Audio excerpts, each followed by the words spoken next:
Today we are going to talk about evaluating functions and piecewise graphs. Functions, like we talked about yesterday, are relations in which when we plug in one number we get exactly or one and only one number out. So our function notation looks like this, f parentheses x. And we read this f of x. And what this is saying is f, the function f, so f is actually the name of the function. It makes it easy for us to identify which one we're using. And so when we plug x into the function, it takes the opposite of x and then adds 5. That's what this means. And g of x is the opposite of x squared plus 4 times x. And h of x is 1/4 times x minus 3. When it says find f of -2, that means find the value of the function f when -2 gets plugged in for x. So we're going to do that by taking function f and we're going to plug in or replace the x with -2.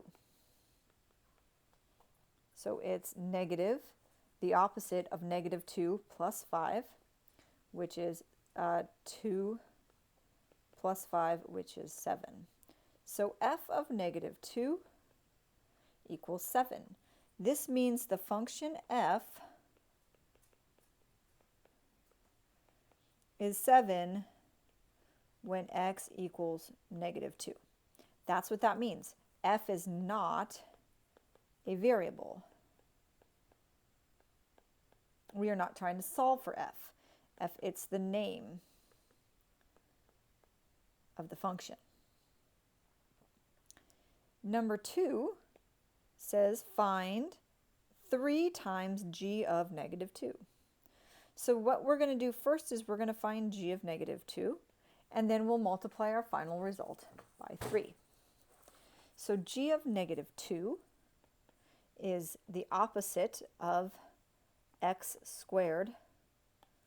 So we're going to plug -2 in for x, minus 4 times -2. So we're plugging in, it's plus. We're plugging in -2 for both of the x's.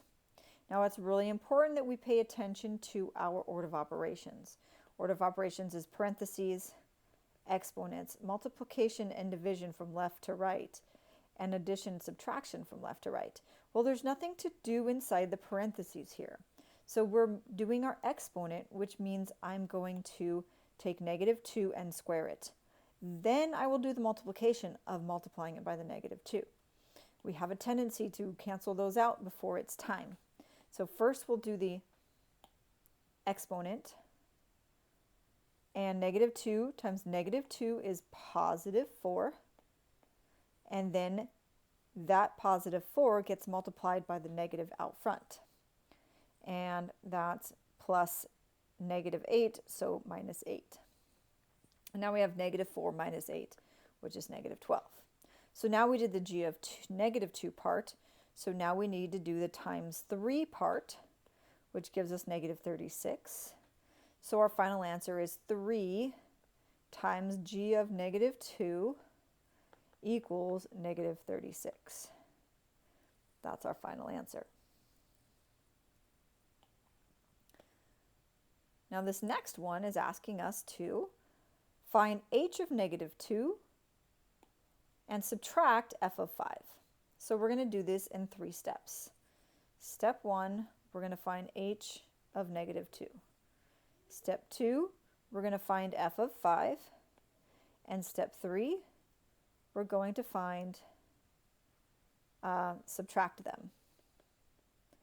Subtract the results from 1 and 2. Okay, so we're plugging -2 into h. So that's 1/4 times -2 minus 3. 1/4 times -2 is -2/4, which is -1/2, which is -3 1/2. Did I copy that problem correctly? Yes, it is a -3. Which means if you're watching this and you're in my third period, I copied the problem wrong and we added instead of subtracting. And let's make this a mixed number. We get that by multiplying 2 times 3 and adding 1. So we get -7/2. So h of -2 equals -7/2. Now we have f of 5. So that means we're going to take -x plus 5. We're going to plug the 5 in for the x. And that gives me -5 plus 5, which is 0. So f of 5 equals 0. Now we're going to subtract h of -2 minus f of 5, which is -7/2 minus 0, which is -7/2. So h of -2 minus f of 5 equals -7/2. Now what happens if it's actually asking us to plug in something other than a number? Number 4 is asking us to plug in an expression, a minus 3.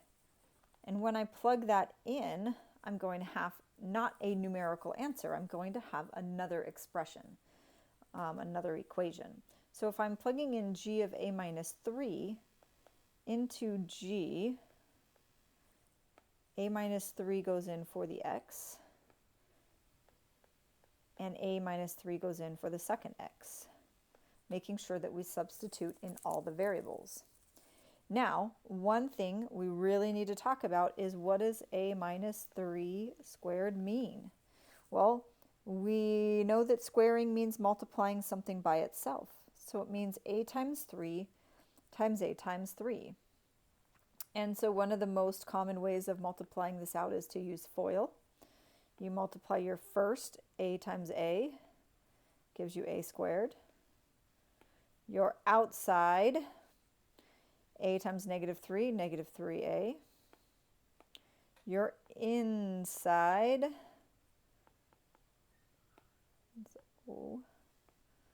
that's my I. My inside is also -3a, and then my last, -3 times -3, is +9. And then I can combine my like terms, -3a plus -3a, a squared minus 6a plus 9. Okay, that's not the same thing if I were to square the a and square the -3. You're leaving out that outside and inside term.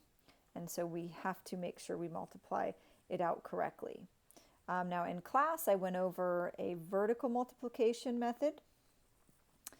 Thinking about elementary school, when you were asked to multiply something like 42 times 31, you would multiply the 1 times the 2, and you'd write down 2.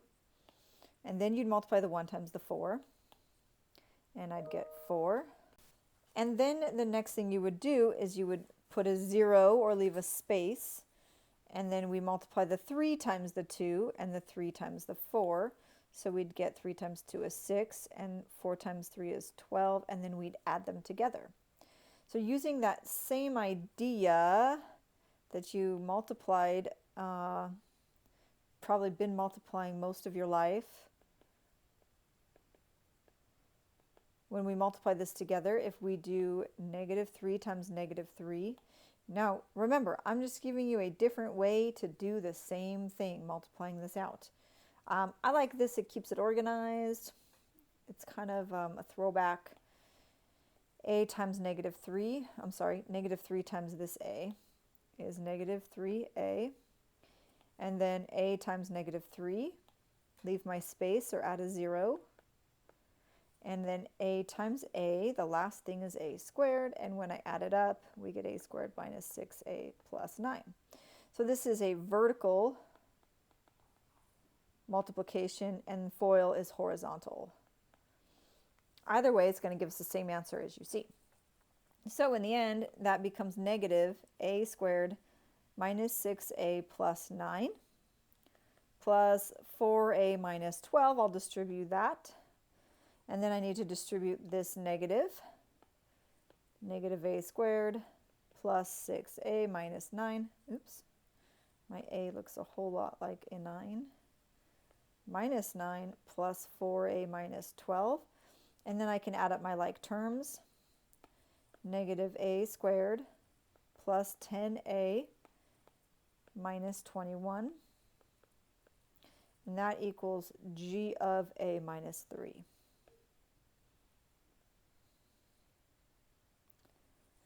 Now that's different than multiplying 5y by itself. When we plug 5y into g, we get negative 5y, let me put this in the colors like I have been, squared plus 4 times 5y. And 5y squared is 5y times 5y. There's no addition and subtraction here. So this is just 25y squared. And then we have the negative on the outside plus 20y. The negative multiplies to the 25, so negative 25y squared plus 20y equals g of 5y. So that's how you evaluate by when you're plugging in something with a variable, you end up with an expression. Now the last thing we want to look at is evaluating piecewise graphs. Piecewise functions are functions that have several different functions put together on the same graph, and each piece uses a different part of the domain. So this part of the graph is using the domain values that are less than 1, negative 1. This piece is using from negative 1 to positive 2, and this piece is using values greater than 2. And when it's asking us to find from the graph g of 5, you don't have an equation, you're not plugging anything into an equation, we're going to look at that tomorrow, but we are looking for what is the value of y when x is 5. So to do that, I'm going to find x equals 5 on my x-axis, and then I'm going to go up or down depending on where the graph is and find the graph and then identify the corresponding y value. So let's look at this. There's 5. I'm going to go up, and then I'm going to find the y value, and it looks like that's 2. So g of 5 equals 2. And then it asks for g of 0. So where is x equals 0? Right here. Well, I'm actually on the graph, so that's also 0. And g of negative 4. So here's negative 4. I'm going to go up to the graph and then over, and it looks like that's at positive 5. So this point is negative 4 comma 5, and g of negative 4 equals 5. And how about g of negative 1? Let's erase some of this so we can see more of it. Well, when g is negative 1, there's 2 points here. We have an open circle and a closed circle. And as we know from talking about inequalities, the open circle means that that point's not actually included. So we're going to use the closed circle at negative 1. So g of negative 1 is negative 1. So when the x value has an open and closed circle, we use the closed circle. How about g of 7? So 1, 2, 3, 4, 5, 6, 7. Looks like it's at 0. And g of 2, when I go to 2 here again, I have open and a closed circle. Open circle means that point's not actually included, so we're going to use the closed, and it's about 2. You could say 1.8 depending on how you view that, but I think it was meant to be at positive 2. And then g of 9, let's see, 9 is here, so we're going to come down and go over, and it looks like it's about negative 2. Now there's a little bit of room for error and misreading here, so but if it's clearly in the middle of 2 values, you need to put 1.5. Now this last one is asking us something different. It's not giving us what the x value is. It's saying g of x equals 6. Find x. So in this one, we're actually working backwards. We know the y value is 6, so let's find the y value. Here's 6 here.